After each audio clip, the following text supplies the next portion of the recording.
Vishnu Padaya Krishna Prestaya Bhutale Srimate Bhaktivedanta Swami iti namine Namaste Saraswate Devi Gauravani Pracharine Vishesha Shunyavadi Paschatya Deshatarine Manchakapathrubhyascha Kripa Sindhu Devacha Patitanam Pavanebhyo Vaishnavebhyo Namo He Krishna Karana Sindhu Dinabandhu Jagatpate Gopesha Gopika Kanta Radha Kanta Namaste Takta Ganchana Gaurangi Radhe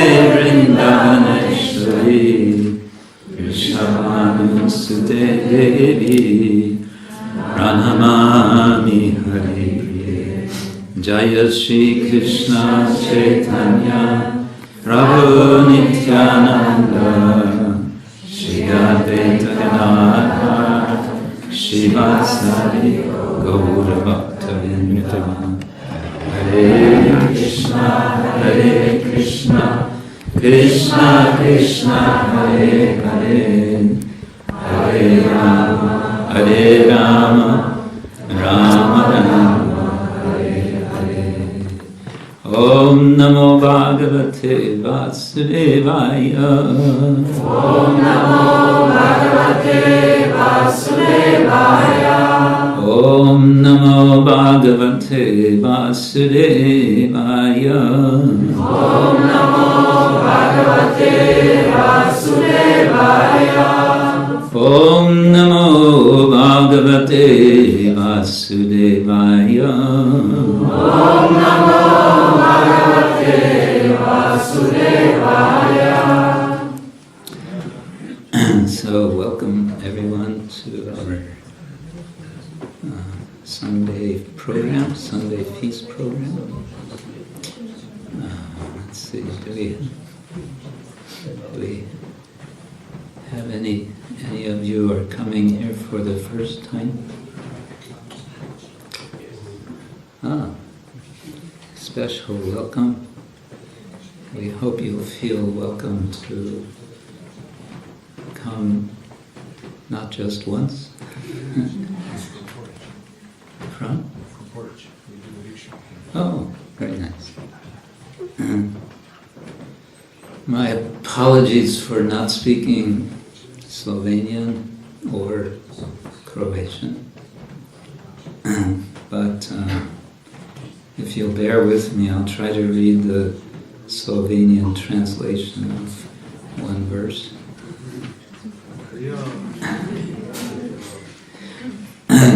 It's a famous verse of Bhagavad-gita, chapter 10, verse 9. This is one of the 4 verses which together are known as the Chatur Shloki, the 4 verses, essential 4 verses of the Bhagavad-gita. This is the second one, chapter 10, verse 9. The Sanskrit goes like this: mat-cittā mad-gata-prāṇā bodhayantaḥ parasparam kathayantaś nityam tuṣyanti ramanti. And let's see what we can do with the translation. Don't mind.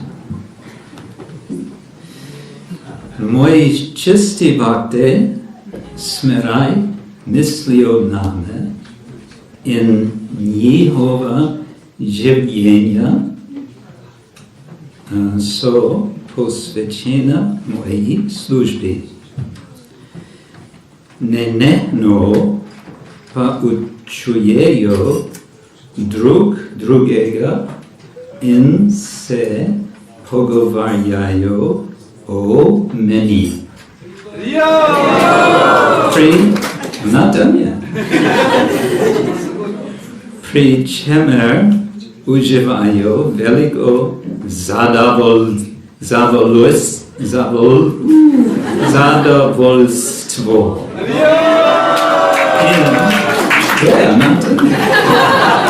In blaženost.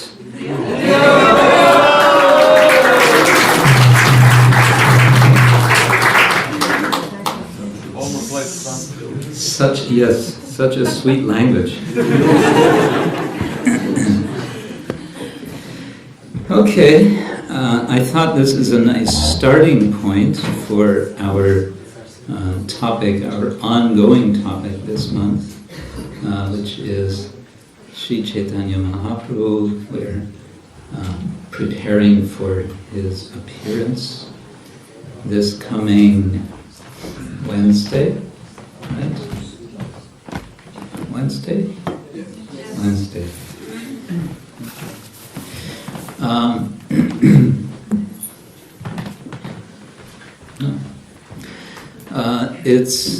The verse is describing what devotees of Krishna do. What do devotees of Krishna do? How do they spend their time? Essentially, they enliven each other. Bodhayantaḥ, this comes from the verbal root bud, which in Sanskrit means to awaken. And bodhayantaḥ means to causing awakening. And it's bodhayantaḥ parasparam. Parasparam is a kind of cool word because of the way it sounds and what it means. It means mutually, it means each other. What do devotees do? They enliven each other, they awaken each other. With respect to what? With respect to what Srila Prabhupada so many times called Krishna consciousness. We all are conscious beings, and there's there's a great mystery about consciousness. What exactly is it? And no matter how much one tries to reduce consciousness to some kind of mechanical functioning of the brain, for example. In fact, it's never reducible like that. And why is that? Because we understand that consciousness is the very foundation of existence. It's not what's called an epiphenomenon. It's not that there is matter, gross matter, and then somehow out of this gross matter's increasing complexity we get consciousness. No, we don't subscribe to that idea. Rather, we say it works the other way around. First there is consciousness, and out of consciousness comes everything. The whole world is actually arising out of the consciousness of persons, and ultimately from a supreme person. And that supreme person is identified in the Vedic literature, especially in this work, Bhagavad-gita, as Krishna, and he goes by other names. So, bodhayantaḥ parasparam, awakening each other to Krishna consciousness. And how do they do this? Kathayantaś mam nityam. Nityam means perpetually or constantly. It can mean also daily, every day. It can also mean eternal. So in any case, constantly or perpetually or daily, the devotees are engaged in katha. Katha means story, telling, narrative. And they do this because mac-cittā, because of having their consciousness in the Lord. They are directing their consciousness to the Lord and connecting all things of this world with the Lord. That is called mat-cittā. And then mad-gata-prāṇā. Prana means life, and gata means having gone. Their lives having been dedicated to me, Mat Krishna. So these kind of persons, what do? Kathayantaḥ, they engage in speaking, and in this way they enliven each other. And there's a very nice double result to this. Tuṣyanti cha ramanti cha. Tuṣyanti means they are satisfied, and ramanti means they are pleased, they are delighted. What's the Slovenian word for delight? Radost. Radost. Radosten. There we go. Radosten. Pričemer uzivajo veliko zadovoljstvo in blaženost. Anyway. Yeah, blaženost, blissfulness. Huh? Okay. Okay, that's kind of, in a nutshell, we could say this is giving in in this form of a seed, I would suggest. This is my little claim, my argument today, is that Sri Chaitanya Mahaprabhu is embodying in his entire life. We might say, if you wanted to be a little more specific, especially in his later life, embodying this verse. What does Sri Chaitanya Mahaprabhu do? He lives with other devotees. They live in a place called Puri, Jagannath Puri, and they visit the temple of Lord Jagannath every day. And what do they do there? They have darshan and they chant and dance. And another, I think I spoke about this some days ago, and another thing that they do, Lord Chaitanya with his closer associates, they sit together sometimes on the bank of one sort of lake in Puri. They sit there and they read together, or they recite, reading and reciting. What do they read and recite? They read the Srimad Bhagavatam, the Bhagavad-gita, and then we read in Chaitanya Charitamrita how very often Chaitanya Mahaprabhu, hearing verses from this Srimad Bhagavatam, telling the katha, the descriptions of Krishna's pastimes, he would become very excited. And sometimes he would become so excited that he would go unconscious. And other times he would jump up and he would dance with abandon. So many descriptions are there.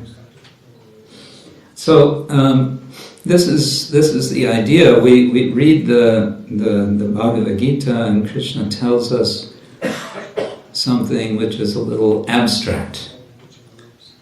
It's a little bit, okay, sounds good, but who's doing it? Who cares?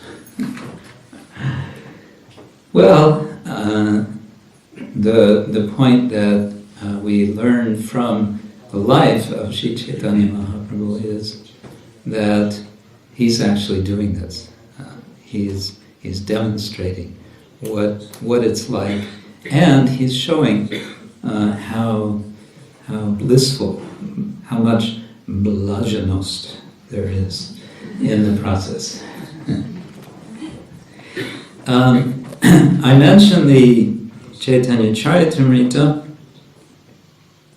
and as many of you know, Chaitanya Charitamrita is a very important, many would say the most important of the biographies of Chaitanya Mahaprabhu.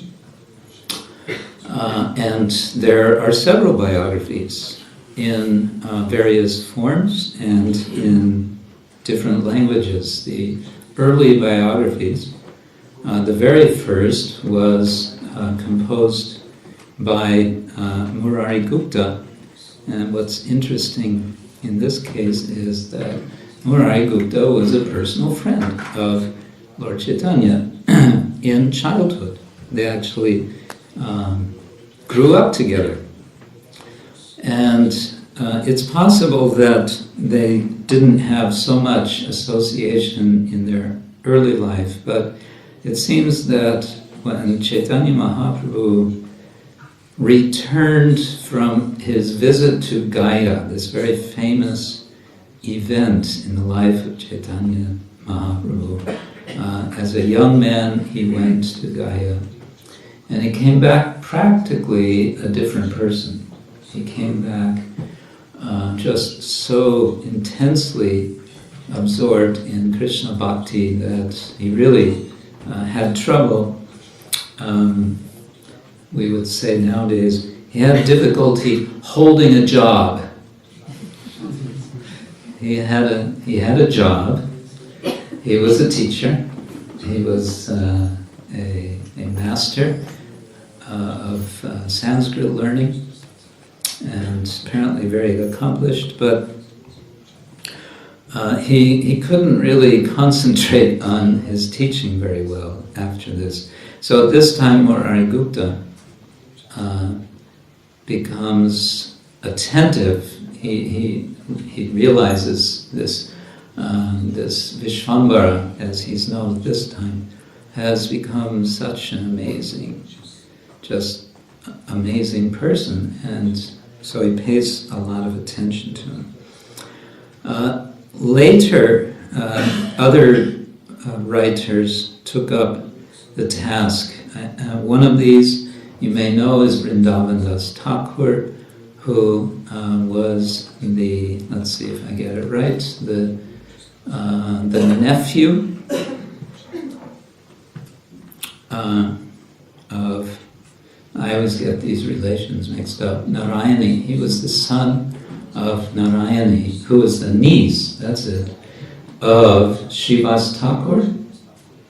Okay, yeah, so he was a little boy when Chaitanya Mahaprabhu was present, but he did have some direct, minimal, but he had some direct encounter with Lord Chaitanya. And another young person who had direct, if brief, interaction with Lord Chaitanya was Kavikarnapura, who grew up as Paramananda Sena, the son of Shivananda Sena.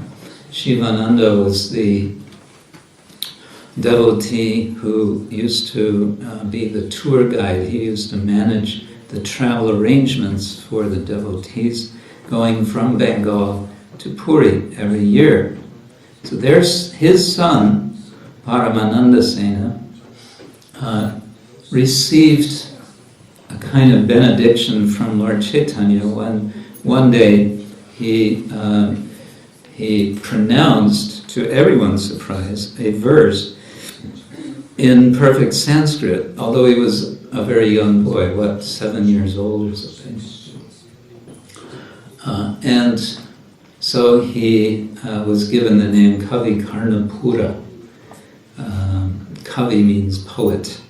Karnapura, one who fills the ears whose ears are filled with nectar or who fills ears.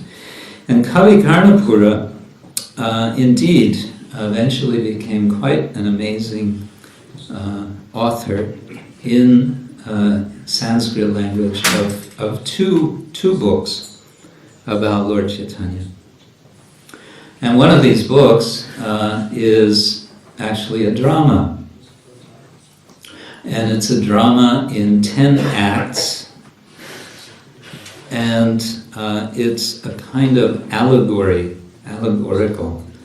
An allegory is a story where you have certain characters who are kind of symbolic figures. So, for example, in the beginning of the drama, there is personified Kali, and there's personified irreligion, and they're having a conversation, and they're very worried. I believe it's Kali in particular who's worried that now there's going to be some interruption of his task.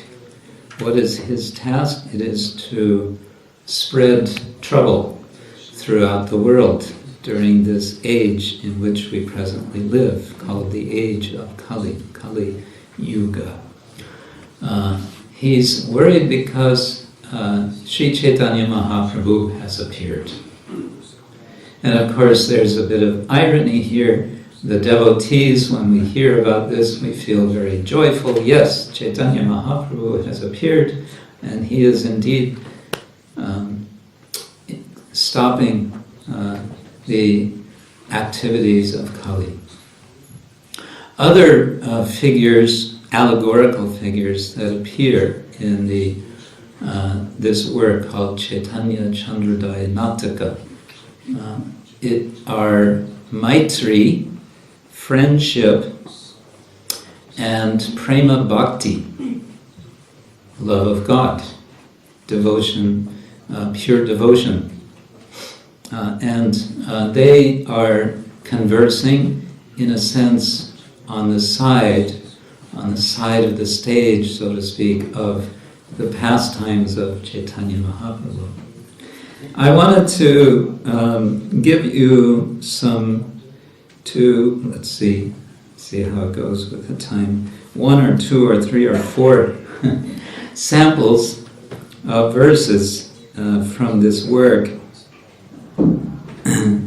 just to give you some idea and also to relate to our topic of how Chaitanya Mahaprabhu is so special as the perfect embodiment of this verse that Krishna speaks in the Bhagavad-gita. So I want to read the Sanskrit because, as I mentioned, Kavi Karnapura was a very talented Sanskrit poet, and I think you'll appreciate this just by hearing. I'll try to read these lines.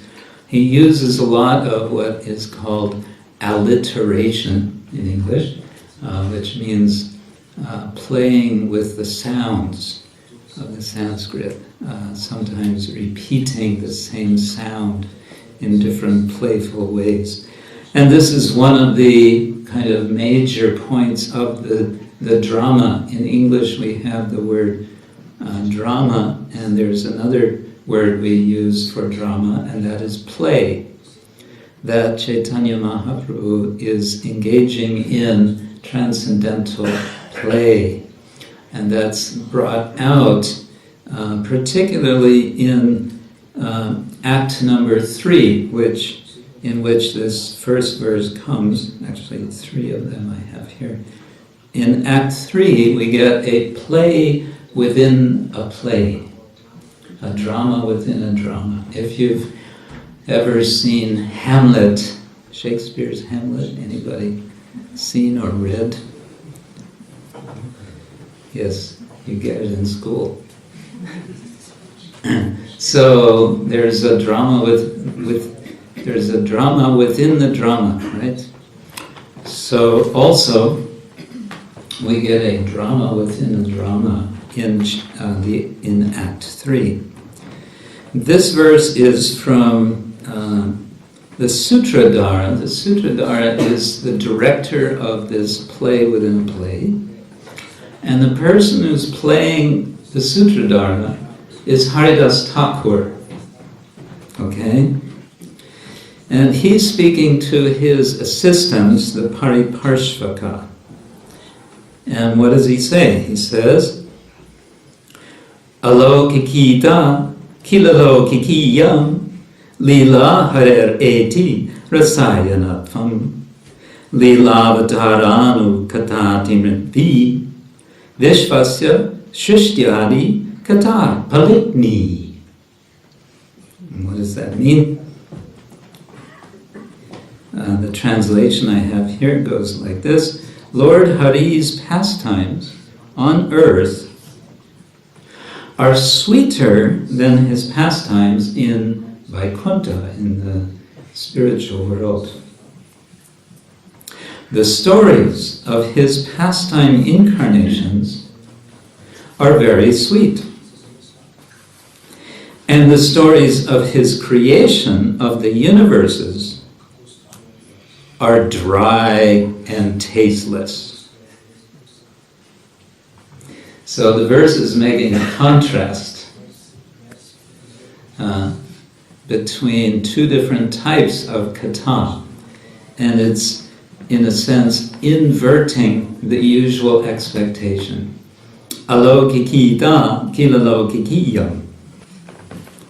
Lokika, alokika. Alokika means transcendental, unworldly, alokika. Lokika means worldly. So the verse is saying his worldly activities are more relishable than his otherworldly activities.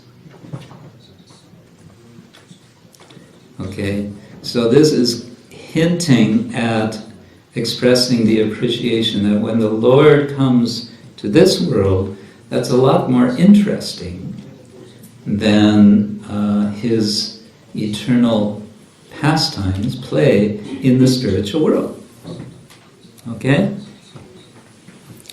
So this is in preparation for Krishna, for this play within a play, which is going to be a little pastime in Vrindavan, and it's going to be observed by Narada Muni, who is being played by Srivas Thakur.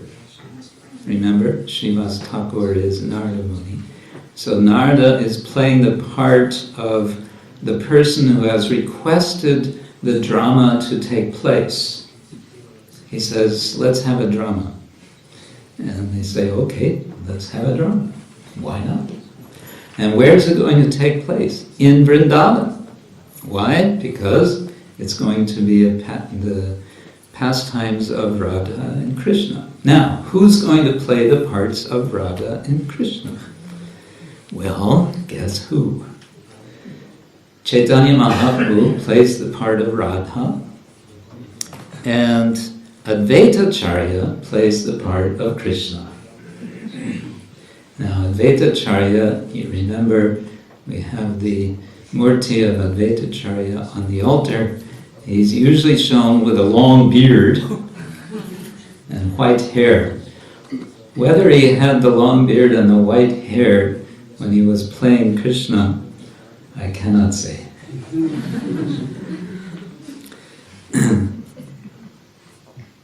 But as they come on stage,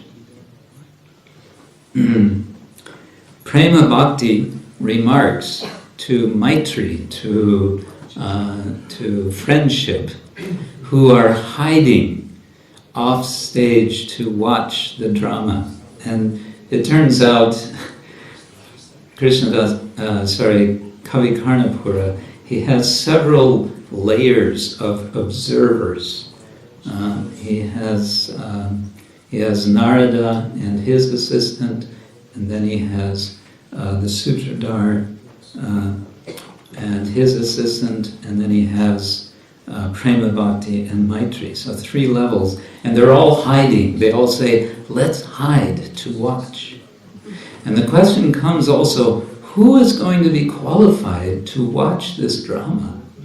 And it turns out very few people are going to be qualified. It's just a few friends of Chaitanya Mahaprabhu and their family. So it's a very, very intimate thing, and all these people are hiding to watch.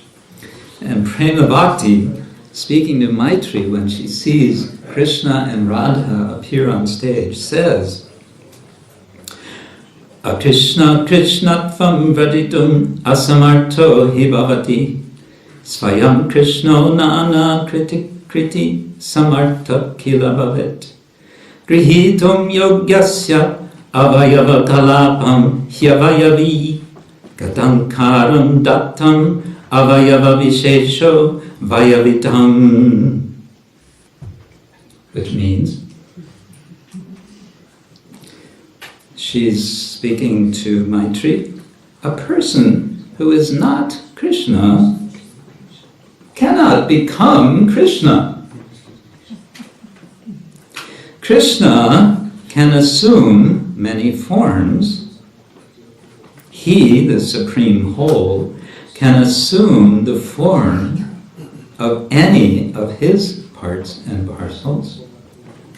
But how can one of his parts and parcels assume the form of him, the whole? Okay, so Prema Bhakti is making a kind of philosophical, theological point here. And she is also appreciating that the person who is playing the part of Krishna must actually be Krishna. And it's emphasized again and again that it's not really that one is playing the part of someone else. No. Advaita Acharya is Krishna, so he is playing his own part. And similarly, Chaitanya Mahaprabhu playing the part of Srimati Radharani is not playing a part. He is Srimati Radharani, and therefore the performance is not just a play. It's not just, like we do, an artificial thing. In fact, it's exactly the inverse. The point that Kavi Karnapura is making is that what's going on in this particular event, a play within a play, that is the real thing. That's the super reality. And then everything else, what we all experience in ordinary life, no, that's not reality. We are all playing different parts, right? We are, putting on different masks for different people, trying to impress in this way and in this way.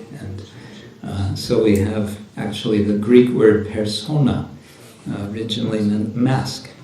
It was from the Greek drama. So we all go around with our various masks. But here what's happening is that there is an unmasking to get to the real thing, what's really happening. That is being described. Okay, already the time is ending. Should I read one more verse? Yes. Okay, one more verse. Shishi Panchatattva. Alright, this verse is spoken by Krishna, or, so to speak, Advaita Acharya. But who is Advaita Acharya? He's actually Krishna, right? So now he's speaking, and he's speaking as he is looking at Radha. Okay? This is in Sardula Vikridita meter. Shotiryam smarapu pater madumado lavanya lakshmasmaya sovadyasya vinodabur madurimo lasyasya hasashriya advaitam gunasampadam upanishat keli vilasa vale keyam lochana chandikachaya chamat karascha korekshana. Okay, this is Krishna. He's seeing Radha. He says a series of rhetorical questions. Is this Kamadeva's chivalrous power? Or the passion of spring? Or the goddess of beauty's smile? Or the pastime place of good fortune? Or the sweetness of bliss? Or the smile of the goddess of fortune? Or the impersonal Brahman, whose glories are described in the Upanishads? Or the pastimes of the goddess of playfulness? Who is this girl? Her chakora bird eyes filled with wonder to see the moonlight of my eyes. So this is a very romantic expression. There's a little play on words here, actually, because the verse includes the word Advaitam, and this is Advaitacharya who is asking, is this Advaita? So there's a lot of this kind of play in the language, and more broadly, as I said, you might say the overall point of this play of Chaitanya Mahaprabhu from Kavikarnapura is that Chaitanya Mahaprabhu is playing his original drama, which is that which is described throughout the literature, the biography of Chaitanya Mahaprabhu, and so on. And what is he doing? He's demonstrating what he would like us to do. He's showing that it's possible to do something that is what can bring us to the real world of Krishna consciousness, and that is mac-cittā, mad-gata-prāṇā, bodhayantaḥ, parasparam, kathayantaś chamam nityam, tuṣyanti cha ramanti cha, moi chisti bhakte smerai mislio nama, in Nihova Ljubljana soposvečena moi službi. Ne, no, poučujejo drugega in se pogovarjajo o meni, pri čemer uživajo veliko zadovoljstvo in blaženost.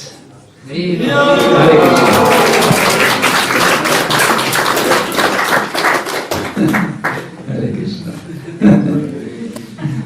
Okay, I think that's sufficient for the moment, unless there's some question or comment. Otherwise, we will have kirtan and arati. Yes, Jyotirmay. You mentioned that Kali in this play of Kali Kanpura was like allegorical person. Mm-hmm. So what is the actual status of Kali's person or not person? Well, I think we all have experience of Kali, his influence. Is he, what sort of status does he have? Well, it's a little mysterious, but in any case, the idea of it being a person, I think, helps us to understand there is a sense of danger. It reflects the understanding that everything is personal, meaning everything goes back. If we talk of consciousness, then behind the consciousness is always a person. So on some level, also, there appears to be a kind of spirit of the age. And behind the spirit, they speak in German of a Zeitgeist, the spirit of the times.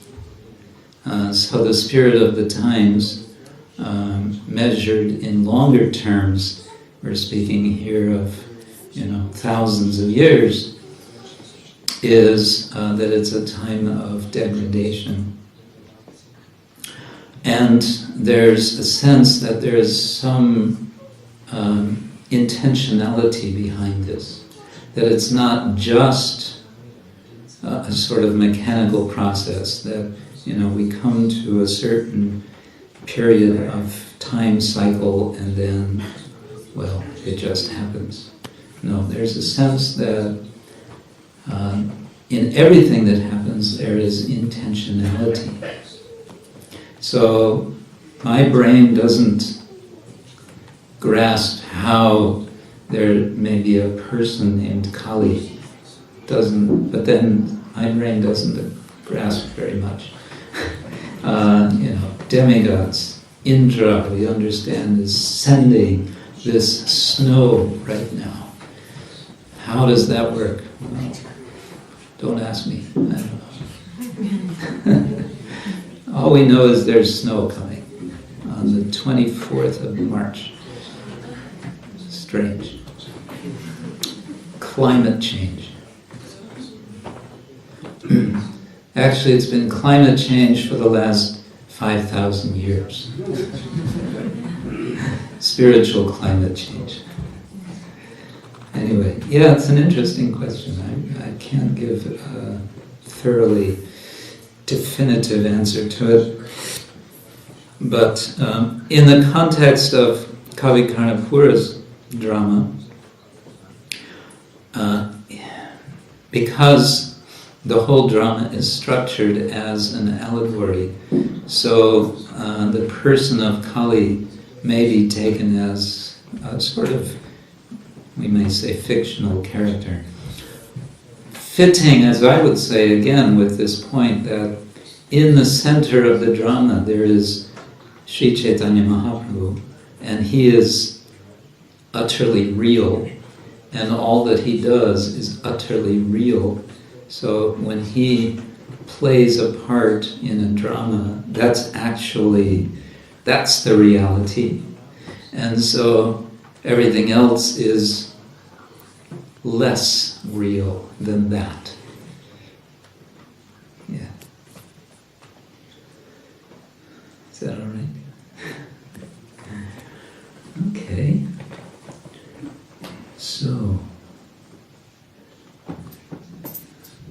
questions from, yes?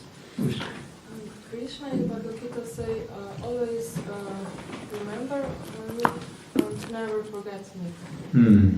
What is the difference? What is the difference between? What's the difference between always remembering and never forgetting? There's no difference. And that's why it's a little bit of a joke. Actually, it's not, that statement is not directly in the Gita. That statement is in the Haribhakti Vilasa, Smartavya Satatam Vishnu Vismartavyo na jatuchit. Sarve vidhi nishedhasyur etayoreva kinkara. There are two injunctions. One is to always remember Krishna or Vishnu, and the other is to never forget Krishna or Vishnu. What's the difference between always remembering and never forgetting? There's no difference. And therefore, it's actually just one injunction. And the nice thing about this injunction is stated in the second half of the verse. Sarve vidhi nishedha sur etayoreva kinkara. All the various rules that you'll find, and if you look, you don't have to look very hard, you can find lots and lots and lots and lots of rules in our tradition, but they're all meant for one purpose. They all have the position of being kinkara, all being servants to this one rule, which is here described as two rules. And that's what that means is, actually life is quite simple for the Hare Krishnas. All they have to remember is always remember Krishna, never forget Krishna. But then to do that, it turns out, is not as easy as it sounds. And so we do all the things that we do, such as chanting Hare Krishna, Krishna Krishna, Hare Hare, Hare Rama, Rama Rama, Hare Hare. What would a Sunday feast lecture be without ending on this point? Yes, okay. Thank you all very much. Is there some announcement to be made? After the kirtan. Okay. Thank you all very much. Shri Shri Bhagavad-gita.